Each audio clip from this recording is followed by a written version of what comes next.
Olá, gente. Boa noite a todas e a todos. Hoje é mais um dia aqui, esperando chegar o pessoal. Olá, pessoal. Boa noite. Sejam bem-vindos e bem-vindas. Olá. Aguardando aqui o pessoal chegar. Quanta gente bonita aí, pessoal. Boa noite. Ei, gente, quanta gente bonita, que bom.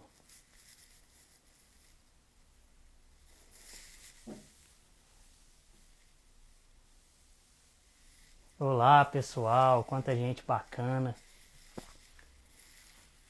Ei, gente, boa noite todo mundo. Chega mais, manda um aviãozinho para quem estiver aí, para quem vocês lembrarem que essa conversa hoje vai ser muito boa. Vamos chamar o pessoal para ouvir o Tião Rocha. Gente, olha só, boa noite, né? Hoje de novo, mais uma terça-feira. Ponto de Partida está fazendo um projeto que eu sou suspeito para falar, mas eu tô achando lindo, que é uma residência artística à distância. A gente abriu vaga para 12 atores e atrizes de qualquer parte do mundo, desde que falassem português. E a gente recebeu muitas inscrições, muita gente talentosa pelo Brasil todo. E a gente começou semana passada, na segunda-feira, esse trabalho de residência.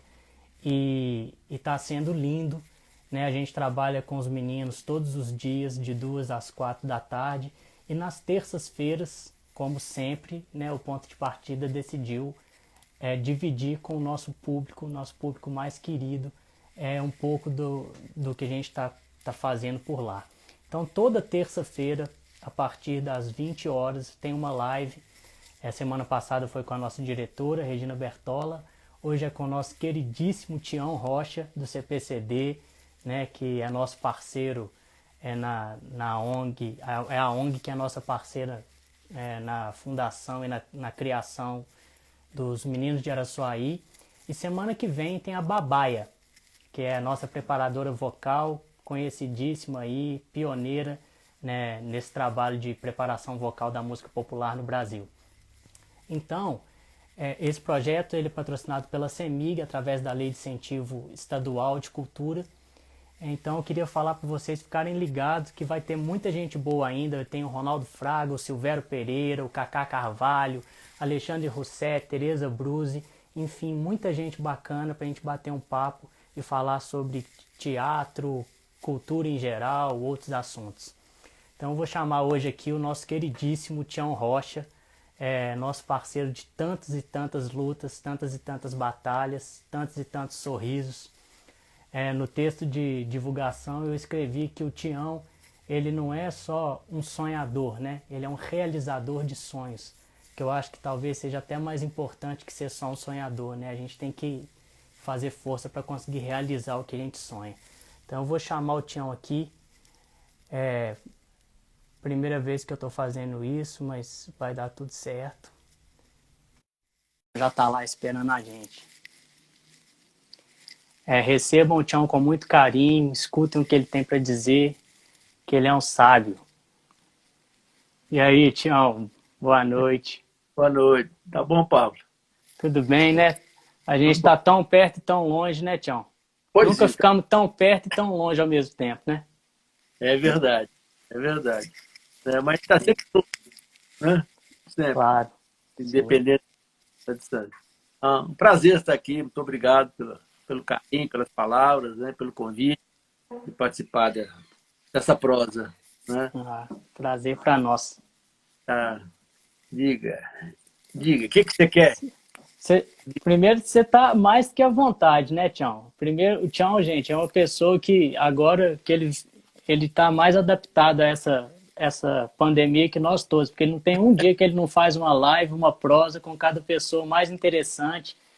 Então conta pra gente, Tião, o que você tem pensado aí desse momento que a gente está vivendo, esses meninos que estão fazendo a residência com a gente pensou de você falar um pouquinho, né, do que você pensa dessa função do ser humano mesmo, esse ser humano ético, solidário, que pode construir um mundo coletivo mais próspero, né? Eu sei que é uma pessoa que defende isso há tanto tempo. Bom, primeiro é um grande prazer, né, estar com vocês e entrar nessa casa, na residência artística. Estou criando uma ideia genial, envolvendo pessoas, cultura, e abrindo isso aí para reflexão mais ampla, né? E o que eu tenho pouco para compartilhar com vocês são as reflexões, as coisas que me trouxeram aonde eu estou, né? Eu falo que eu sou um acidente de percurso, né? Eu me tornei o que eu me tornei foi por causa de um monte de pequenas coisas, né? E essas coisas foram se somando, uma hora culminou na minha construção. Então, o que eu queria compartilhar com vocês, e a gente vai falar muito sobre essa questão da cultura, da arte e do nosso papel, nossa função, né? E, e a oportunidade que eu tenho de refletir com vocês. Primeiro, eu queria compartilhar com vocês um pedacinho da minha história, da minha vida, toda misturada. Talvez vocês não saibam, a maioria não sabe, o Pablo sabe, mas a maioria não sabe, né? Eu sou sobrinho de uma rainha, né? Então, eu tenho uma dinastia real e tenho muito orgulho disso, e sempre tive, né? E, e quando eu fui para a escola a primeira vez, 7 anos de idade, em Belo Horizonte, Grupo Escolar Sandoval de Azevedo, primeira aula que eu tive com a dona Maria Luísa Travasso, ela nos levou para a biblioteca, abriu um livro, As Mais Belas Histórias, da dona Lúcia Casa Santa, e começou a ler. Era uma vez, num país muito distante, e tinha um reino assim, assado, tinha um rei, uma rainha, etc. Eu levantei o dedo e falei, professor, eu tenho uma tia que é rainha. Ela falou, tá bom, menino, tá bom, mas fica quietinho aí no seu canto e presta atenção nessa história, que é muito bonita. E continuou contando a história, o rei viajava com a rainha pelo reino. Lá pelas tantas, ela falou de novo na rainha, professor, eu tenho uma tia que é rainha. Ela falou, já ouvi, mas fica quieto, essa história da carochinha, isso não existe não, presta atenção. E continuou, no fim, mais lá pelas tantas, na terceira vez que eu levantei a mão, ela falou, fica quieto, cala a boca, né? Não atrapalha. No final da aula, ela passou a mão em mim e me levou para a sala da diretora, dona Ondina Aparecida Nóbrega, uma mulher forte, assim, parecia um guarda-roupa. Falou, dona Ondina, esse menino atrapalha a aula. Falou que tem uma tia que é rainha, né? E do jeito que eu cheguei, a dona Ondina já me pegou de primeira. E falou assim, ô menino, você quer ser expulso? Quer que eu chame seu pai, sua mãe? Quer ser transferido? Ou você vai ficar quieto? Naquele dia, eu aprendi a fazer múltipla escolha, né? Nas opções, eu falei, deve ser a letra E, né? É quieto, que aqui não dá para falar. Né? As outras opções não eram boas. E eu fiquei quietinho, nunca mais eu falei nada. Né? Mas primário passa, né? Releva e tal. Eu fui para o ginásio. Primeira aula que eu tive com o professor Zé Ramos. Ele falou, aqui é tudo diferente, aqui não tem mais menina, não. Aqui agora é ginásio.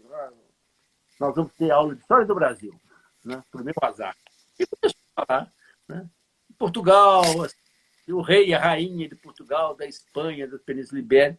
Aí o abestalhado aqui levantou a mão e falou assim, professor, eu tenho uma tia que é rainha. Ele falou, cara, pô, não começa, né? Como é que você chama? Eu falei, Tião. Ele falou, cara, então, para com isso, eu trabalho muito, ganho pouco. Primeiro dia você já vai encher o saco. Para ver a boca. Nunca mais eu falei, porque, né? Mas então não pode. Falei, passou o tempo. Pô. Quando era a época de fazer vestibular, não tinha nada que me interessava, que nenhum curso. E eu fui para Ouro Preto. E um dia eu estava lendo Ao Deus Desconhecido, de John Steinbeck. Fazia um frio danado, era uma época assim, de julho, sentado lá no cemitério das Mercês. Né? Eu acho que eu tinha tomado uma cachaçinha assim para tentar.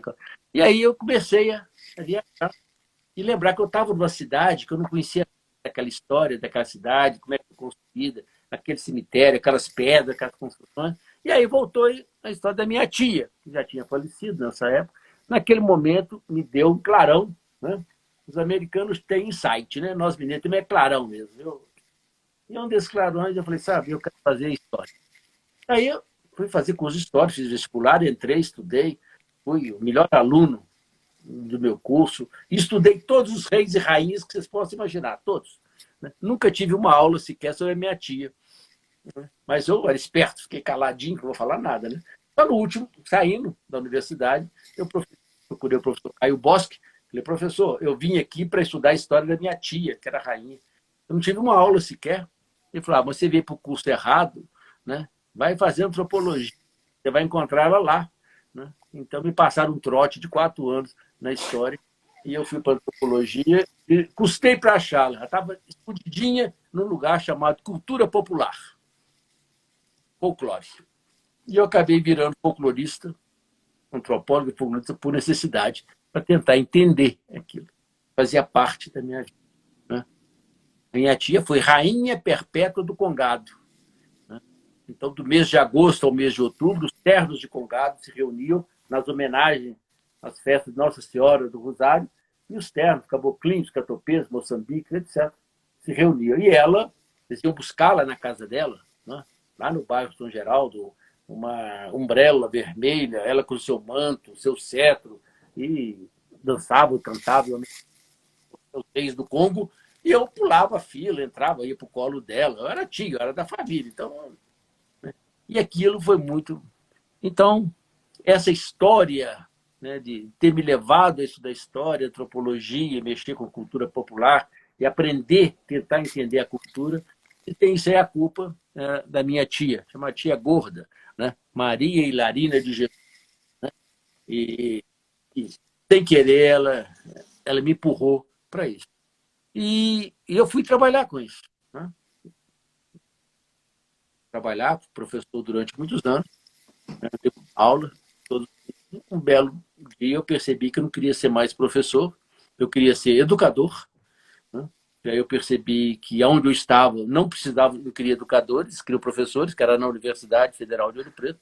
E aí um dia eu me dei conta que eu estava no lugar errado. Né? A universidade não queria educadores, já queria professores.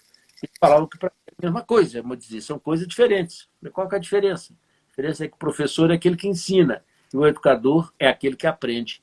E eu acho que estou passando a hora de sair desse lugar, que é o lugar da ensinagem para a aprendizagem. Quando eu percebi que ali não era meu espaço, eu fui ao departamento pessoal, que é o lugar mais certo, né? Para minha surpresa, eles falaram que eu não podia sair. Eu falei, mas como é que sai daqui? Só com o pé na cova. Eu falei, antes não tem nem jeito. Quando o formulário de preenche aqui, fui. Isso tem quase 40 anos. Né? E aí eu resolvi criar uma instituição de aprendizagem, me tornar um aprendiz. Né? Aquele que dedica a sua vida a aprender. E para aprender, eu descobri que você tem que fazer perguntas. São as perguntas que te tiram do lugar. São elas que te levam a buscar o não feito aí, o não realizado. E nessa busca, né, de perguntar, eu fui... Né, e na ânsia, né, de ser um aprendiz ou educador, eu percebi que eu tinha que trabalhar, definir o objeto do meu trabalho. Qual era o meu território? E o meu território é o universo da cultura. Né? E aí você começa vários problemas. Eu saí de um problema que era não ser mais professor, é um repassador de conteúdo. E outro, eu precisava identificar uma matéria-prima. Minha matéria-prima era a cultura. E aí é uma encrenca, né? Porque cultura é uma palavra complicada. Você sabe disso melhor do que eu. Quando você chega num lugar e fala, aqui nós temos um problema cultural. Pronto, ninguém resolve, porque problemas culturais, ninguém quer saber o quê, empurra-se para debaixo do tapete e vamos levando. Problemas culturais não tem solução. Né? E cultura é uma palavra tão ampla, né, que parece bombril, né? Tem 1001 utilidades. Só conheço 2, né? Mas eles falaram que tem mais 1000. Eu nunca soube. Cultura serve para tudo, tudo é cultura, né? E aí você é impalpável, não faz sentido. Né? Tudo aquilo que as pessoas acrescentam, que o homem acrescentou à natureza, é cultura. Correto? Correto. Utilidade zero. Mas o que eu faço com isso? É nada. Né? Ou então você cai na ponta. Né? Vamos fazer a feira de cultura na escola. Aí é arte. Né? Ela é reduzida a arte. E as formas. E aí você tem ou muito amplo ou muito estreito. E se perde. E eu queria entender essa questão, porque eu queria ir aonde eu estava trabalhando, eu precisava de aprender as pessoas. E na minha ânsia de ser educador, eu percebi que educação é alguma coisa que só existe no plural, e para você produzir educação, você tem que aprender com o outro. Na relação entre o eu e o outro está o processo de troca e de aprendizado. Quem é o outro?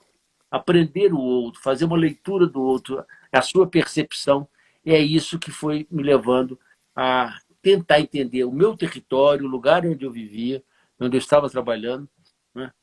E começar a perceber isso, né? Eu comecei esse meu trabalho em Curvelo, né?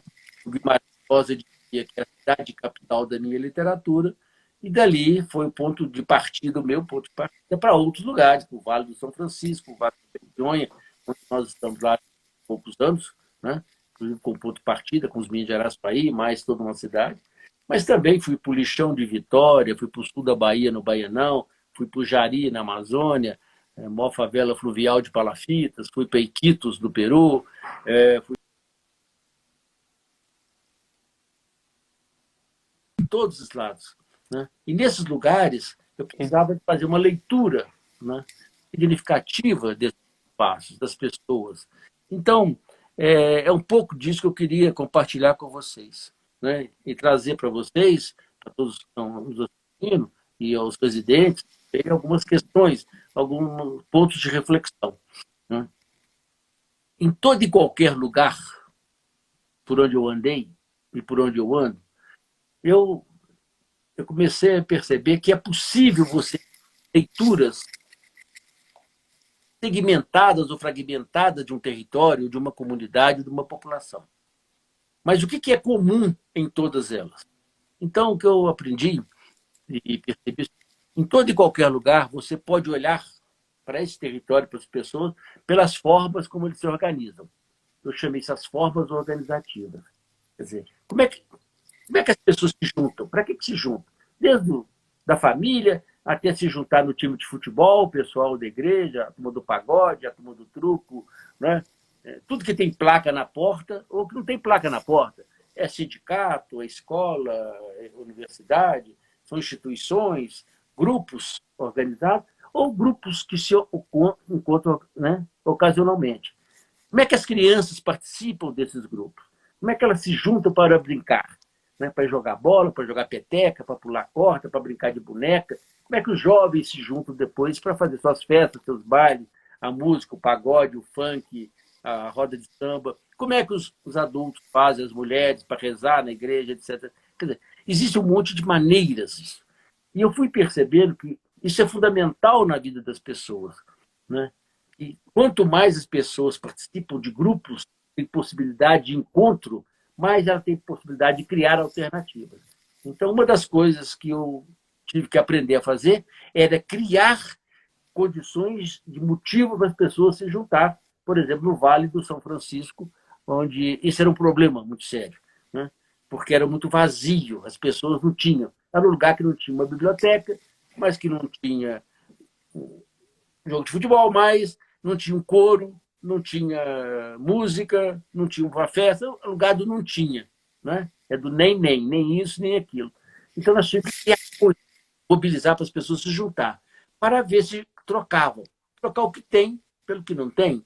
E isso eu comecei, bom, essa é uma coisa. A outra coisa que eu precisava aprender é que em todos os lugares você tem que descobrir quais são as formas do fazer. Como é que as pessoas respondem às suas necessidades materiais, espirituais, sociais, né? E aí você percebe, dentro de uma comunidade, as várias formas. E você pode botá-las em caixinhas ou dar nome para isso, né?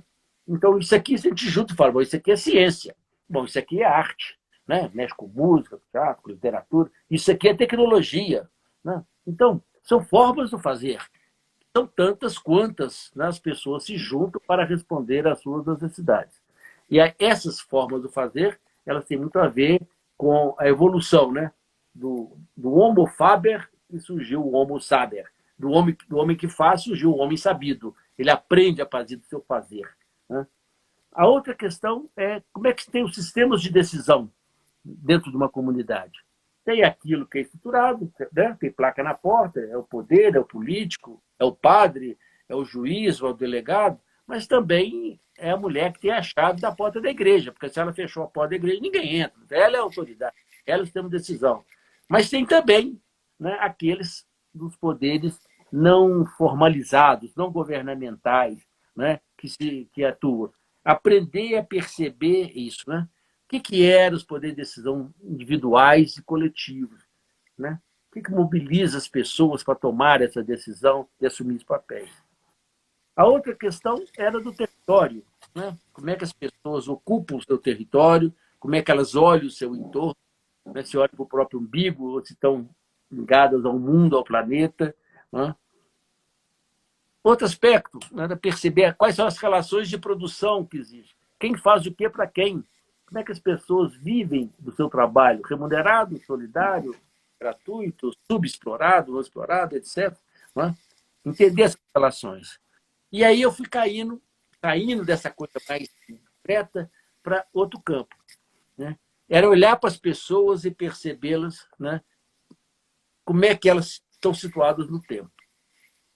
Eu pedi emprestado a Santo Agostinho, né, que era um cara meio complicado, mas ele tem umas coisas muito boas. Santo Agostinho dizia que esse tempo chama-se presente. Né? Só que algumas pessoas vivem no presente do passado, outras vivem no presente do presente, outras no presente do futuro. Mas é o presente. Como é que era o presente do passado? Me interessava perceber como é que as pessoas guardavam, constituíam, né, na sua memória as coisas que valiam a pena. Então, aprender esse tempo era fundamental. Identificar a memória, né, o que fica, o que marcou em cada um, o que a gente coloca na nossa bagagem, o que nós herdamos. Né? Não foi nós que criamos, não, mas nós herdamos. Quer dizer, quando nós nascemos, a gente já pega uma carga enorme, né, que os nossos antepassados deixaram. Boa ou ruim, né? Mas nós carregamos isso, da religião, da língua, dos hábitos, dos costumes, das tradições, desses elementos, né, que nós carregamos, como eu carreguei da minha história, da minha tia, essa coisa toda que ficou marcada na minha memória. Né? Então, trabalhar com esse tempo, né, do passado, da tradição. E aí eu percebi, né, que havia uns equívocos. Quando a gente falava de tradição, as pessoas só se remetiam às coisas antigas. Mas eu não queria ficar olhando para o passado, porque o passado você olha para ele, explica, mas ele não volta. Né? A história não volta. Ela só tenta explicar de alguma forma, de algum jeito, o que aconteceu. Mas eu queria ver como é que eu percebi essa tradição nesse momento. E aí a tradição não é aquilo que ficou no passado, é aquilo que nasceu lá atrás, mas se mantém até os dias de hoje. Ela é atual, permanente, contemporânea. Né? Aí eu fui entender que tradição veio de tradere. Tradere é doar. Né? Então a tradição é a doação. O que nós recebemos de doação? Nós não pedimos, não, a gente herda aquilo e vamos embora, e vamos em frente. E nós vamos passar isso para os nossos filhos, eles querendo ou não, pelo fato de a gente conviver com os filhos, com a comunidade e tal. E o outro lado é que todo e qualquer grupo também tem uma visão de mundo.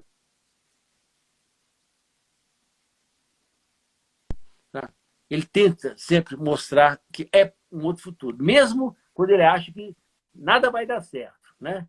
Nós estamos indo para o fim do mundo, mas ele está olhando para um futuro, né, que na concepção dele é o precipício. Mas isso é explicado pela religião, pela filosofia, né, pela oncologia, por todos esses elementos que nos trazem essa possibilidade. Quando eu comecei a juntar isso, eu falei, poxa, se isso está presente em qualquer lugar, essas coisas não vivem soltas, elas estão juntas. Quando elas estão juntas, elas criam uma base. É isso que eu chamo a cultura de uma comunidade. Fazer uma leitura cultural era perceber, não individualmente essas coisas, mas a interação, como é que esses elementos interagem, e aí confrontam, batem de frente, tem conflito e tem consensos. E aí eu comecei a perceber que a nossa cultura, que é a matéria-prima da educação, numa comunidade, olhar para os indivíduos e olhar para o todo e perceber como o nosso fala em matéria-prima de aprendizado ou de desenvolvimento. Então, essa compreensão da cultura me levou a busca de uma síntese, né? Que eu falo que a nossa cultura são os nossos saberes, os nossos fazeres e os nossos quereres. Né? Aquilo que você faz hoje, para atender às suas necessidades, aquilo que você sabe que vem acumulando, dos conhecimentos, das habilidades, da atitude, e o que você quer, seus desejos de futuro. Né? Então, quando se junta isso, e as pessoas trazem isso, né? Nós podemos perceber isso desde um garoto pequenininho, uma criança muito pequena, até, né, a turma lá da terceirona. Né? Porque todos nós temos essa questão. E ela vem e vai sendo alimentada e vai alterando. E a gente vai trabalhando com esses são os recursos da nossa potencialidade. Quando se tem isso, aí você começa a perceber, bom, se isso é um desenho, né, como é que a gente cria os valores? Então, os valores, né, que nós criamos no convívio, né, e os valores que nós incorporamos. E aí eu percebi que nós somos criadores de valores. Né? Valores esses são todos. Né?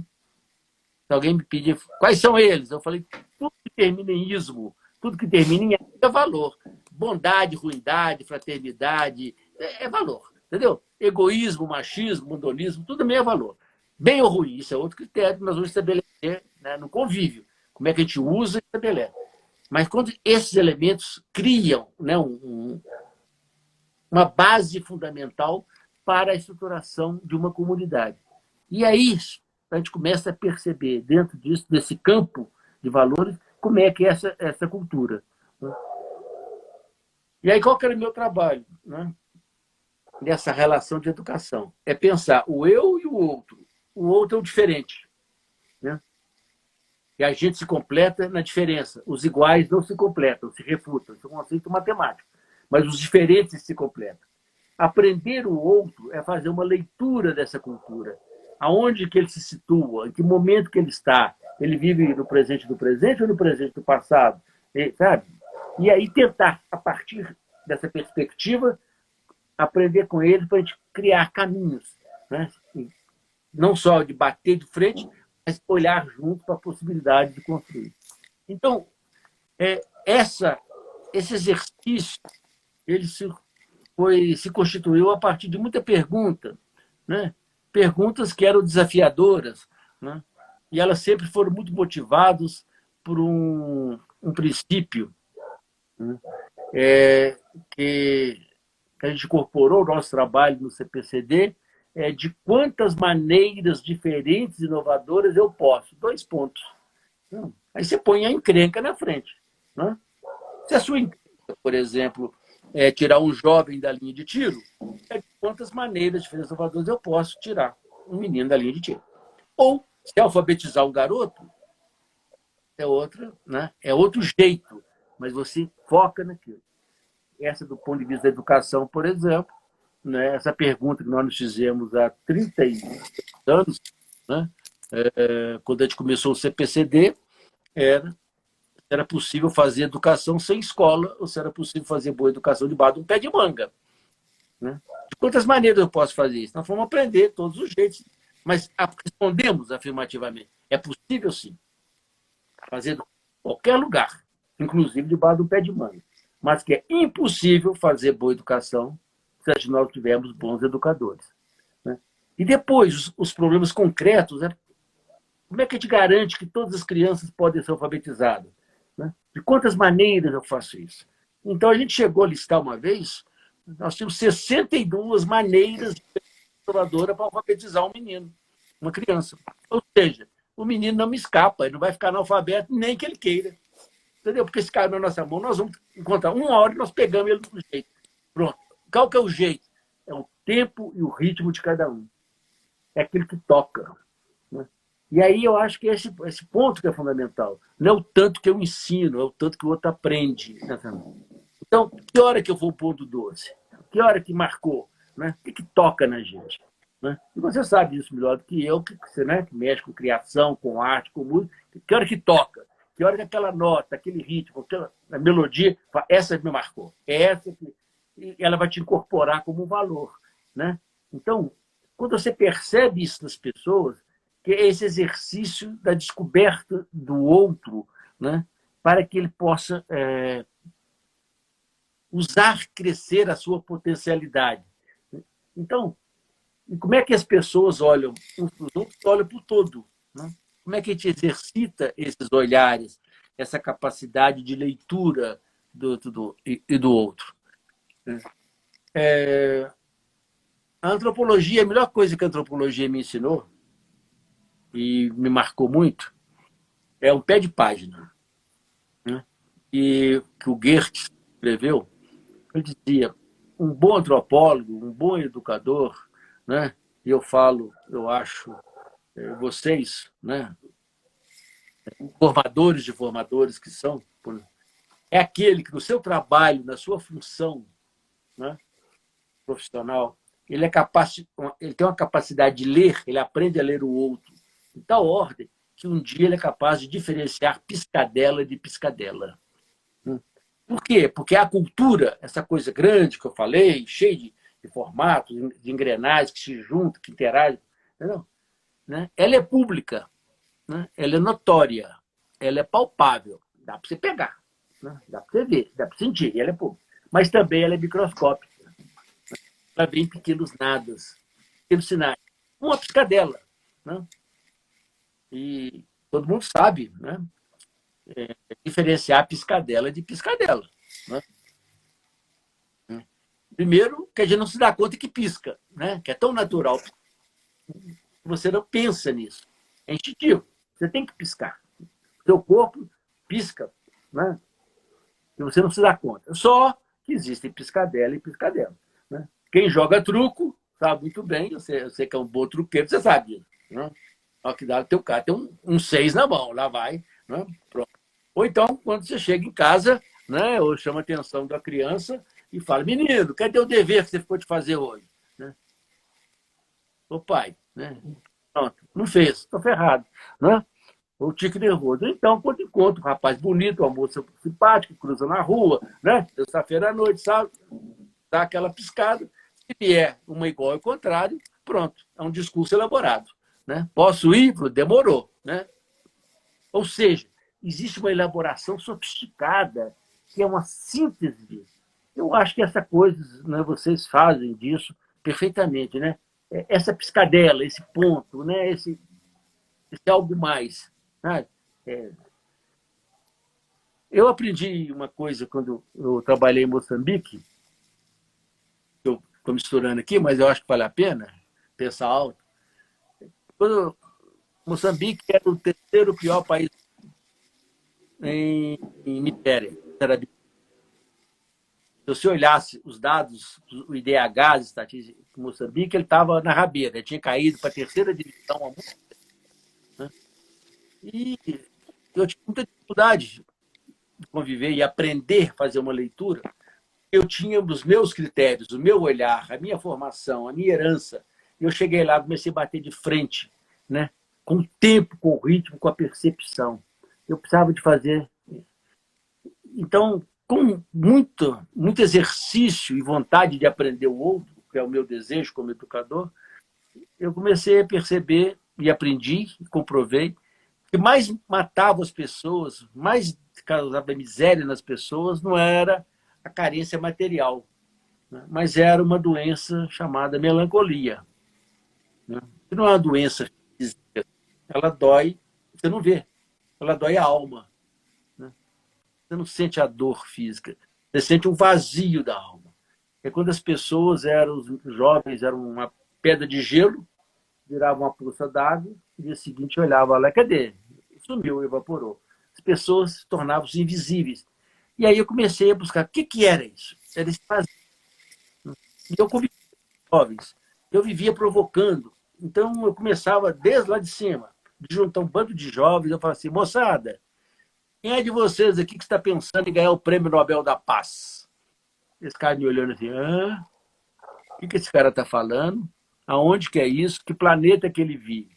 Aí eu perguntar, quem é que quer ser Papa? Ou você é um secretário-geral das Nações Unidas? Ou gente que é importante, né? Tem que ocupar a cargo comunicativo. Né? Não tinha. Então eu percebi que eu tinha que abaixar. E aí eu começava a perguntar, não adiantava eu jogar lá no presente do futuro. Eu tinha que jogar no presente do presente, é no dia de agora. Eu lembro que um dia, numa das rodas, eu falei, moçada, e aí, quem podia fazer amanhã mesmo, na quarta-feira. Não saía nada. Aí lá pelas tantas, um rapaz falou assim, amanhã eu acho que a gente podia roubar a casa de seu fulano. Eu falei, opa, já temos um projeto. Aliás, era a única ideia. Eu falei, se eu não tiver um plano B, amanhã eu vou ter que começar a roubar a casa. A vida é besta. Não tinha sentido. As pessoas não tinham amanhã, não tinham o que pensar. Né? E aí eu comecei a fuçar esses meninos, tocá-los. Né? E um dia um garoto falou comigo, olha, eu saio de casa à procura do meu carril. Eu falei, mas carril é uma pimenta, um tempero? E ele falou, eu saio de casa para buscar um pimenta. Vou botar uma pitada de pimenta na boca para ver se a vida vale a pena. Tem gosto. E aí eu percebi assim, nós temos que criar gosto. Né? Outra pitada, outra. Então, convocar as pessoas para pequenos nadas e ver o que ela tinha escondido lá no fundo, né? Do lado do teu copo está vazio, mas deve ter algumas coisas. E é isso que nos levou a aprender a olhar isso. Né? E eu aprendi outra coisa lá que Moçambique, né? Que para educar uma criança é necessário toda uma aldeia. Né? Isso é um princípio Macua. E que eu tinha que voltar para o Brasil e convocar as pessoas, para a gente convocar a aldeia para não perder nenhum menino. E para fazer isso eu tinha que aprender o que era aldeia e fazer com que a aldeia se voltasse para todos nós e juntasse essa questão. Né? Então, e aí a questão cultural, para mim, torna-se mais significativa, né? Do ponto de vista da gente fazer essa leitura. E aí é óbvio que a gente aprendeu. Né? Quer dizer, nós somos marcados. Né? Qual que é a nossa identidade? Né? A nossa identidade é ser essa mistura, né? Generosa, né? Premiada do mundo, de juntar espécies e gentes de tudo quanto é lado, e aqui moldar, né? Uma nova civilização. Se a gente quiser que ela seja. Né? O Darcy Ribeiro dizia, olha, isso aqui, nós nascemos para nos transformar, né, numa Roma mulata. Né? Um império romano poderoso e tal, mas a partir da nossa mulatice, né? Da nossa identidade, que é misturada, que é confusa e tal. Infelizmente, né, essa diversidade, né, de pensar o diferente, ela foi transformada em desigualdade. É quando você possa olhar o outro não como diferente, numa relação de iguais, mas ele é desigual, porque critérios externos absolutamente inconsequentes, mas que se impõem, né, um sobre o outro, né, pela cor, pelo dinheiro, pela instrução, pelo lugar de origem, por onde mora, por um monte de coisas. E aí não se estabelece uma relação de equilíbrio, se estabelece corte. Né? E o mundo, infelizmente, e a antropologia tem culpa nisso, ela favoreceu essa concepção. Né? E nós estamos pagando um preço caríssimo e tentando fazer pontes nos lugares onde as pessoas querem fazer muro para separar americanos, né, de mexicanos, ou de árabes e judeus, ou de xiitas com sunitas, ou de imigrantes africanos, de europeus, ou disso ou daquilo, ou de gente que vive no condomínio fechado, de gente que mora na periferia, ou. Né? E essa repete na moda da casa, do adulto em relação à criança, do homem em relação à mulher, né? E todas essas questões que se reproduzem. Quer dizer, essa é uma questão que a gente tem efetivamente que trabalhar e buscar se alimentar, né? De um lado. Eu aprendi também outra coisa, né? Nós fomos treinados a olhar para uma comunidade, né, como a gente olha para um copo com água. Né? Isso aqui não serve muito, não, mas a gente olha para um copo, né, um bocado de líquido aqui. Se tiver pela metade, você pode falar que ele está meio cheio ou meio vazio. Pode estar aqui. Só que, independente disso, né, se a água estiver aqui, nós sempre fomos treinados a olhar, né, para o lado vazio. Se ele estiver pela metade, ele pode falar que ele está cheio ou meio vazio, né? Como diz a música lá do... Ai, ai. O nome dele, eu vou lembrar, mas o Lido fala isso, porque o fim da metade é o começo do meio, né? Ou seja, nós somos treinados a olhar para o lado vazio do copo, a olhar para o outro pelas carências. Porque isso é treino. É um exercício que nós somos treinados a olhar pelo lado vazio. E aí é medir o lado vazio da pessoa. Não percebendo a sua riqueza cultural naquilo que ele tem de significativo. E eu percebi que quando você olha para o lado vazio, a solução tem que ir de fora para dentro. É levar para o outro aquilo que você acha que lhe falta, porque você não olhou o que tinha, você só viu o vazio. Então você tem que levar. Só que você leva não dá samba, não dá liga, porque o que você leva é estranho ao que as pessoas têm. Às vezes você fala, é tão pouquinho, só tem um restinho. Mas esse restinho, companheiro, é 100% que essas pessoas têm. É isso que é resiliente, é isso que cura, é isso que dá força. Então, eu pensei chegar no lugar e aprender o lado cheio do copo. Ele só, é isso que é o cheio dele. Quando eu olho para o lado cheio, né, a minha perspectiva é diferente. Não é medir carência, é medir potência. Carência é IDH, né? Falta. E aí você tem que levar. Quem você mede potência, você mede o IPDH. Qual que é o Índice de Potencial de Desenvolvimento Humano, né? Que é a capacidade que existe de acolhimento, de consciência, de aprendizado e de oportunidade. Existe em todo lugar, né? Então, isso hoje é um exemplo, né? Nós olharmos, né, no período de pandemia, quais são os grandes termos, as palavras mais fortes e significativas que surgiram, né, nesse período. Solidariedade, é empatia, né, a dor com o outro, não é? É o cuidado consigo, com o vizinho, né? É o espírito de solidariedade, é você contribuir com o que você pode para que as pessoas sobrevivam. Quer dizer, algumas coisas que estavam, né, relegadas ao segundo plano nessa vida maluca das individualidades. Então, olhar pelo lado cheio, olhar pela potencialidade, a capacidade de acolhimento, a capacidade de oportunidade, é olhar para o lado aquilo que a cultura do outro garantiu como fundamental. Porque isso é que lhe dá resiliência. E quando você descobre isso, você percebe, você convoca as pessoas pelo lado cheio, lado luminoso. Então, o que a gente faz, o que eu aprendi a fazer nessas minhas andanças, é um exercício de aprender cada vez mais a olhar as pessoas pelo lado luminoso. E canalizar essa energia para causas que valem a pena. Onde está? Como é que a gente usa essa energia para transformar, né? Então, é uma experiência muitíssimo interessante, né? Porque a gente percebe que isso é muito latente nas pessoas. E nos jovens, eles precisam de uma causa, de alguma coisa que jogue para frente, né? E as experiências mostram isso, né? Quando os jovens, há 2, 3 anos atrás, ocuparam as escolas públicas, né? E eles falaram claramente, nós não queremos mais matéria, nós não queremos, nosso futuro não é Enem, né? Nós queríamos aula de filosofia, nós queremos música, poesia, arte, literatura, né? É isso que a gente queria. A gente queria saber mais da gente, da cultura brasileira. A gente precisava de beber mais dessa fonte, né?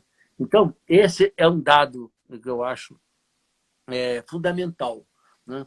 E que eu acho que a gente precisava cada vez mais aprender com isso, né? Beber dessa fonte que é inesgotável, que, né, foi tocada ainda, mas tem muito para buscar cada vez mais, fazer um mergulho, né, nessa capacidade que existe, que é latente, é inerente a gente, que está espalhada por todo lado, que é essa potencialidade, né? É quando você chega, e eu acho que vocês fazem isso, né, agora, né, melhor do que eu, é quando vocês buscam talentos e pessoas talentosas e gente que queiram canalizar essa energia para uma causa e assumir isso, né, de fazer da arte um instrumento de transformação e de bem. Então, Como é que vocês conseguem juntar gente, né, para a música que queira fazer isso? As histórias da Bituca e do Ponte, coisa, sabe a história disso, né, das gerações de meninos que passaram pelos meninos de Araçuaí, como é que transformou a vida deles. Quer dizer, como é que isso... Esse dado, eu acho que é fundamental da gente perceber, né, a questão da cultura, né, e como é que isso traz a identidade, né, essa marca, né, que vai construir o nosso legado esse tempo todo. Então, Pablo, Tião, oi. tem aquele conceito que você fala, né, que vocês fazem a política pública não governamental, né?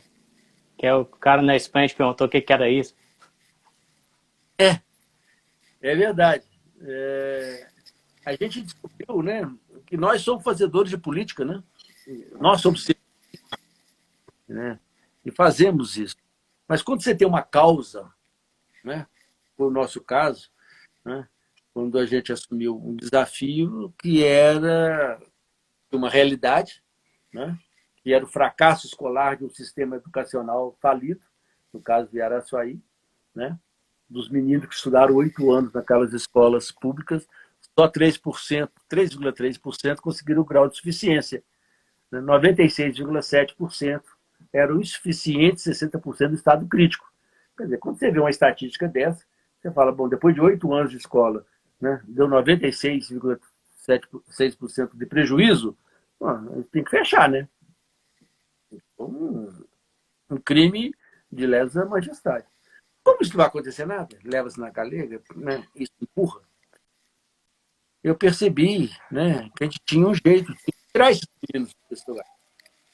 E aí o que eu fiz foi ajudar um grupo de mulheres, um grupo de jovens, formar um exército com uma causa, preservar a vida e a ética, vale tudo para tirar a menina do analfabetismo. E aí nós juntamos, fizemos uma UTI educacional, ou seja, está beirando a morte cívica, a morte cidadã. E juntamos, de forma alegre, inventamos tudo quanto é, né?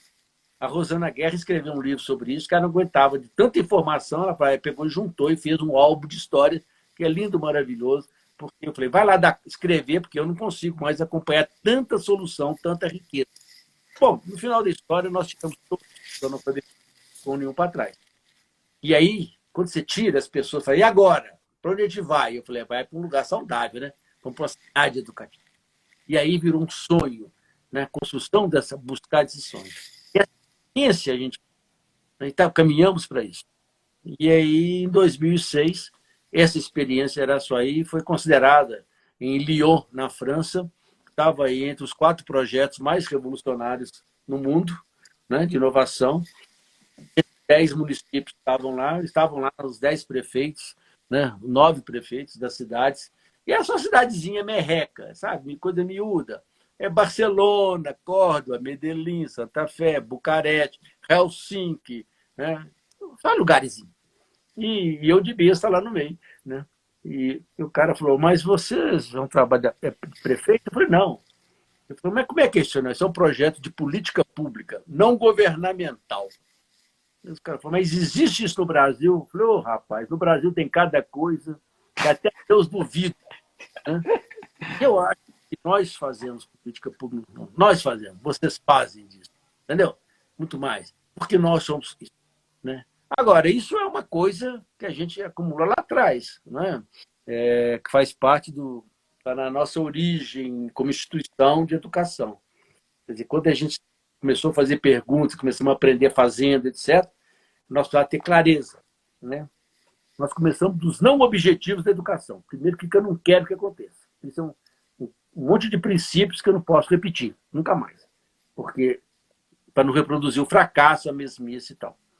Mas quando a gente percebeu que nós precisávamos construir um objetivo institucional, que era o objetivo de vida, a gente falou assim, bom, é muito fácil, né? Não é isso, é um objetivo. Né? A gente foi treinado a fazer isso. Pega-se um verbo, né? Coloca no início da frase, né? no infinitivo, e depois você enche de linguiça depois. Né? Promover o desenvolvimento integral, etc. Garantir o apoio. Está bonito, está bacana, está bem elaborado. Se vai ser executado ou não é outra história. Então, o que nós fizemos foi o seguinte, não, eu não quero ficar num objetivo a ser conjugado, que fica no infinitivo. Tem que ser conjugado no presente do indicativo. E nós criamos o nosso, que nós o praticamos há 35 anos, que é o verbo, né, que inicia todo o nosso trabalho, que é o verbo Paulo Freirar, né, que só se conjuga no presente. Eu, Paulo Freire, tu, Paulo Freire, ele, Paulo Freire, nós, Paulo Freiramos, vós, Paulo Freirais, eles, Paulo Freire. O que é Paulo Freiragem? É ação, reflexão em ação. É olhar o outro na sua inteireza, como um ser não perfeito, completo, em busca, né, de construção de uma sociedade justa, ética, solidária, companheira, amorosa, efetiva, respeitadora como cidadão político, etc, etc. Então, é isso que a gente faz, Pablo. Nossa Senhora, o pessoal aqui, ó, Tião, queria te falar que a gente faltam uns 10 minutinhos ainda, mas que a gente não perdeu aqui, tá mais de 100 pessoas o tempo inteiro, estamos com a casa cheia, pessoal aí de Parelheiros te mandando abraço, a Fernanda, sua filha, a Geni, Cristina Loyola e várias pessoas que já fizeram curso com a gente aqui de produção, de gestão, além do ponto de partida de todo mundo aqui, a Júlia acabou de botar. Enfim, eu queria saber para a gente, primeiro, se vocês estão com algum projeto que pode ser ajudado aí pelas pessoas que estão vendo, ou na divulgação, ou com alguma coisa efetiva. Né? Você estava trabalhando também com o pessoal de Barra Longa antes dessa pandemia, não sei como é que está lá. E outra coisa é que se você tem algum clarão já sobre como que a gente precisa fazer quando a gente começar a poder se encontrar de novo e a valorizar o que a gente não valorizou, né? Enquanto a gente tinha esse potencial do encontro que você está dizendo aí. A primeira, né, da metodologia que você estava explicando, a primeira coisa é fazer a pessoa querer se encontrar, ter um motivo, ter alguma coisa para o olho brilhar, ter tempero na língua, né? Como é que a gente vai fazer? Você tem pensado nisso? Tem muito. Período de reclusão, de pandemia, pensar e refletir sobre isso, sobre a nossa vida, o nosso sentido e o mundo que nós fazemos parte. Há algum tempo, nós elegemos o seguinte, tudo que a gente faz do ponto de vista profissional, e virou quase que um dogma para a gente, é trabalhar segundo os princípios da Carta da Terra. Né? Então, os 16 princípios estão de uma forma límpida e cristalina, é o grande consenso da humanidade, para mim é o documento mais importante que a humanidade produziu, e a gente colocou isso como princípio, norteador, para a gente cuidar da nossa casa, da irmã terra, da mãe terra, dessa lógica e tudo. E depois nós agregamos aí a Laudato Si do Papa Francisco. Né? Eu tenho um problema com ele, que ele é argentino, me dá uma danada desde que eu discuto futebol com eles, mas o cara falou, nós temos um Papa. Eu falei, pronto, aí ganhou, zerou, seus netos, não dá para competir. Né? E a gente vinha acompanhando isso. Né? Ia acontecer 2 encontros importantes, um em abril, outro em maio. Um em abril, antes da pandemia, já estava, quer dizer, a gente estava anunciando, se preparando para não só a pandemia, como o pandemônio, que era a convocação dos jovens e das pessoas e líderes do mundo inteiro para ir para a cidade de Assis para discutir uma nova economia. E essa economia baseada em Davos não serve, mostrou que é ineficaz com o planeta. Nós tínhamos que voltar uma. E ela seria simbolicamente representada em Assis, da cidade de São Francisco. Né? E a outra, que seria agora em maio, que era um pacto educativo global. E ele tomou como princípio um princípio dos macuas que eu tive o privilégio de conviver com eles há 30 anos atrás, que é, para educar uma criança é necessário toda uma aldeia. Como é que a gente convoca uma aldeia para não perder ninguém? Então, o que nós fazemos hoje é tentar materializar isso, né, de forma mais reduzida e modesta, mas com esses princípios. Né? Então, lá em Paris, falando no centro em cuidados da primeira infância, como é que a gente mobiliza toda uma comunidade para garantir que os meninos nasçam e sejam de uma maneira, de uma vida. Né? Ou um centro de excelência em educação do campo, lá no Maranhão. Né? Essa é a grande questão. E a ideia nossa, então, e no caso de Barra Longa, era para os jovens da comunidade para construir presente do futuro saudável. Para a gente pensar, canalizar essa energia e buscar essa possibilidade. Então, a gente faz isso, a gente vive disso, não é? A gente acredita cada vez mais que esse é o nosso papel, né, enquanto educadores, enquanto instituições, é ter causas, né, pelas quais vale a pena a gente sair de casa, né, e lutar todos os dias. E eu acho que cada vez mais nós somos irmanados a nos pensar como cidadãos planetários. Né? A gente tem que pensar o planeta a partir do nosso cantinho, né? E do nosso jeito, né? E usar esse talento, essa riqueza que nós temos, né? Beber dessas fontes, dessa cultura. Né? Eu acho que é. E é aprender com as nossas experiências, né? Com todas essas boas experiências. Né? Ah, coisa linda, Tião. Tá todo mundo aqui emocionado. A Amélia lá de Montevidéu te mandando beijo. Oh, Pessoal de Curvelo aí, família do Renato. Isso Muita gente. aí é tudo. Foram contratados, para fazer isso. Tudo, né? Vamos mandar o cachê para eles aí. São pessoas queridas, né? Eu tenho maior admiração, fazem parte dessa causa e eu tenho maior respeito e admiração por todos eles. Né? Eu queria falar, gente, que para acompanhar aí o trabalho do Tião, do CPCD, aqui no Instagram é CPCD_BH, eles estão produzindo um material riquíssimo nessa quarentena, cheio de coisas interessantes, de processos que eles estão fazendo. Lá em Araçuaí tem o Sítio Maravilha, né, Tião? Que você não conseguiu contar, que está produzindo quantas toneladas? O sítio a gente produz, na época da seca, de 800 quilos a 1 tonelada de alimentos.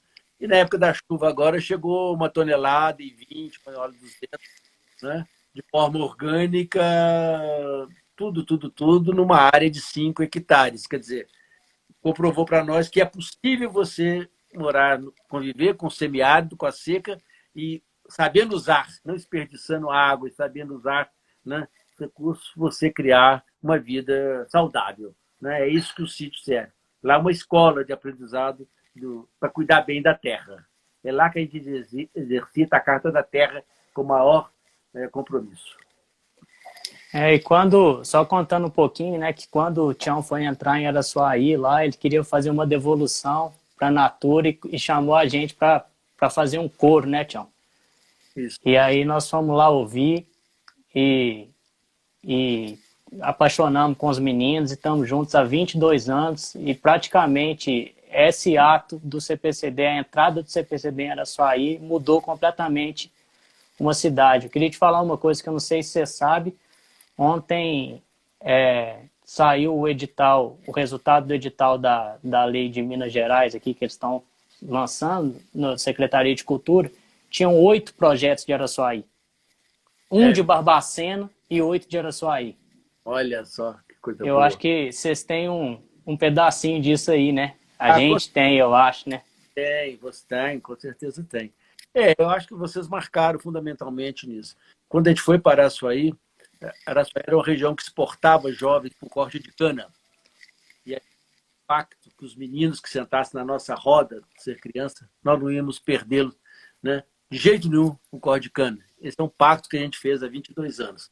E eu falo com muito orgulho, onde eu vou, falo que nesses 22 anos nós nunca perdemos nenhum menino, nenhuma menina por corte de cana, mas eu já perdi uns 15. 10 eu perdi para vocês, né? O ponto de partida, e para Bituca, que vieram estudar na Universidade de Música Popular, né? Estão aí no ponto de partida, vocês criaram. E 5 para o Balé Bolshoi. Né? E aí, quando o Clóvis Rossi escreveu uma crônica, falou: vocês estão perdendo os meninos para o futuro. Eu perguntei: pode? Ele falou: pode, não pode perder para o atraso. O que é perder para o futuro? Eu acho que é isso que vocês fazem e nos ensinam a fazer todo dia. Com os meninos de Araçuaí, com a Bituca, com o ponto de partida, com essa residência, essa coisa, né, de mobilizar as pessoas, construir futuros possíveis para todos. A gente faz do mesmo jeito lá, modestamente, mas é convocando as pessoas para a gente poder construir. E estamos cada vez mais inteirados nessa ideia. Ô, Tião, você sabe que esse negócio aqui é bem mal educado, né? Ele desliga na nossa cara. Então faltam 12 segundos. Opa! Muito obrigado por tudo e a gente tá junto. Acompanhe o Tião e o CPCD, galera. E terça-feira tem mais. Isso. Obrigado. Tchau. Beijão.